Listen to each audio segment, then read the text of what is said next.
Hello, my friends. Welcome to Goof and Giggle. Our community is really growing, and that's because of you. Thank you for sharing this page and for joining me for activities. Please feel free to message me anytime. I would love to talk to you. Feel free to comment on the page. Feel free to post some cute things. Let me know if you have any trouble with that, and I'll check for technicalities. So thank you for joining me. I just love this community. I love that you're here with me, and I thought we would share some of my tips and tricks for turning trash to treasure today. So I know that you realize I use a lot of recycled things. I've realized in myself that I am not a flat piece artist. And what does that mean? A one-dimensional kind of artist? I am not a drawer, and I am not a painter, excuse me. I can draw stick figures, and I brag about that all the time, but I really never learned that skill. My brain thinks three-dimensional really well. So I have a construction brain. I have a brain that can see things that are possibilities in very different textures and in very different sizes and very different shapes. And we're all different in other ways. I have a friend who told me yesterday that she can't see in shapes at all. She sees in flat print and graphics, that kind of thing. So we're all gifted in whatever way we are. So if you'll put up with my three-dimensional, I think it's really fun because children love three-dimensional. Flat is not always fun for children. They have a hard time seeing what's on a paper. Giving them a worksheet when they're in preschool or first grade or kindergarten is sometimes difficult for some children because they would rather manipulate than look at. So let's see if we can make some fun out of some 3D things from my recycle bin today. So my recycle bin's a little different. I have a basic recycle bin, and those are things that actually go to the recycle trash can outside on Thursdays. But I have two other bins. One of them has cardboard and paper items, and the other one has plastic items and a few other little extra things thrown in. And those are because I see potential. Just as every child has potential, every child has skill, every child has something special about them, I find potential in trash, okay? So my son brought this down to me the other day because he knows that I save a lot of things, and I love the colors of this coffee can. Coffee cans can be an abundance of cute things for children. We could cut a door through that, and it could be a little tiny hobbit hole. We could turn it upside down and have this part where you have the metal sound and make it into a drum. We could strip the paper off and recover it and decorate it. There's all kinds of things. In fact, I have a recipe for homemade ice cream where you put another container inside a can and with ice and salt, and you roll it back and forth and you make ice cream. So that's what I'm saving this one for. So this is going to be an ice cream can. So just think, all those things could be out of your tin can before you throw it away. All right, so that's tin, and then this is a different item too that's not paper or plastic. And I save the vegetable wraps because I think there's all kinds of things we could make out of this. This could be part of a costume. It could be a funny hat. We could stuff paper in it and make it into a ball. We could make butterfly wings. We could make different textures on painting, so we could ball it up and we could paint with it. So lots of things to do with a vegetable wrap. So bottles are really fun for me. I love containers and bottles. So this one looks very kingly to me, and it also looks like a great bowling pin. So if I wanted to decorate it, I'd probably make a tin soldier or a king or something like that. Something about this part up here makes it look like a hat. It also looks like a bat to me. So, and I think it would make a great bat. You could make it in, you could put interesting things inside of it, like some beads or marbles, and roll it back and forth. You could use it for experiments, all kinds of things. I just like the shape of that one. Same way with this one. I really like this little maple syrup bottle because it has a tipping nose. Anything that has a characteristic like this, to me, is a nose. So I could see some kind of woodland character, and this is his nose. We could decorate him, we could put marker on him and turn him into a character, but then we could also use him for a tea party and turn him into a teapot. You can see I already personalized him, I'm calling him him. You could turn him into a teapot, a really cute teapot, and use him for tea. So I'm just making this up as I go. I just put these in here. So this was a cupcake holder, and I liked the shapes on both sides.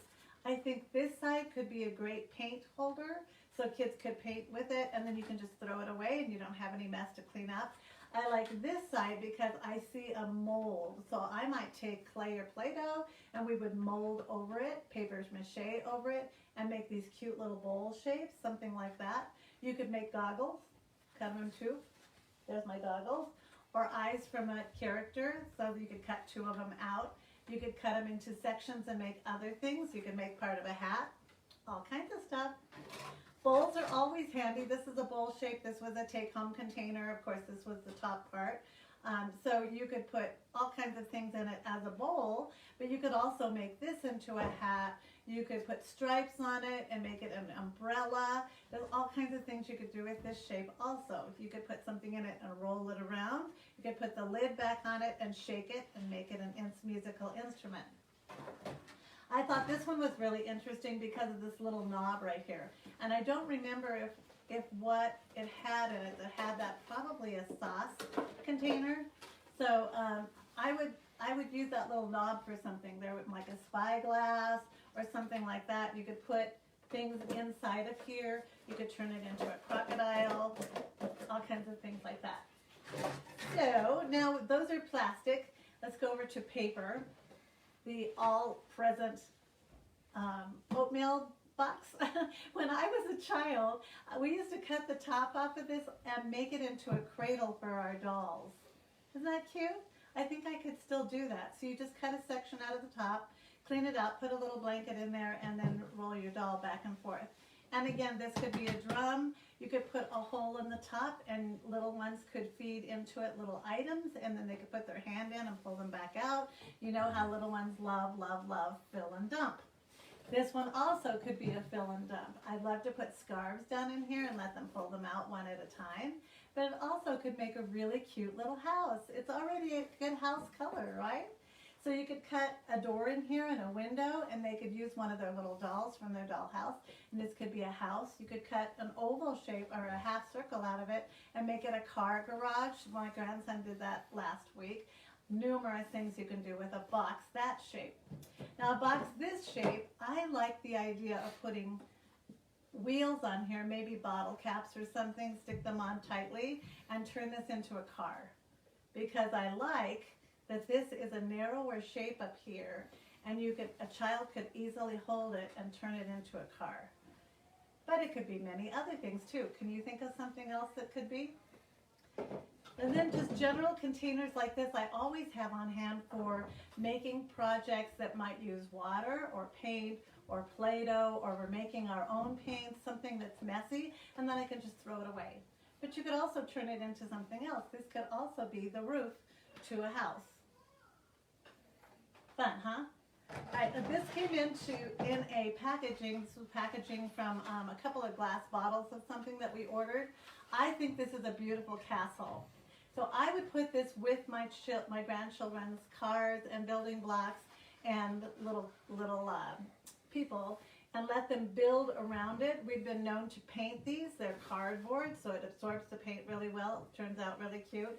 So I think this is really fun castle, and just let the kids make it up as they go. So I just kind of throw that in with the toys and see what they do. Now, how do I prepare all these things to get them ready to go in my recycle bin? The first thing I do is wash them out. This one I haven't washed yet. This had mini cupcakes in it.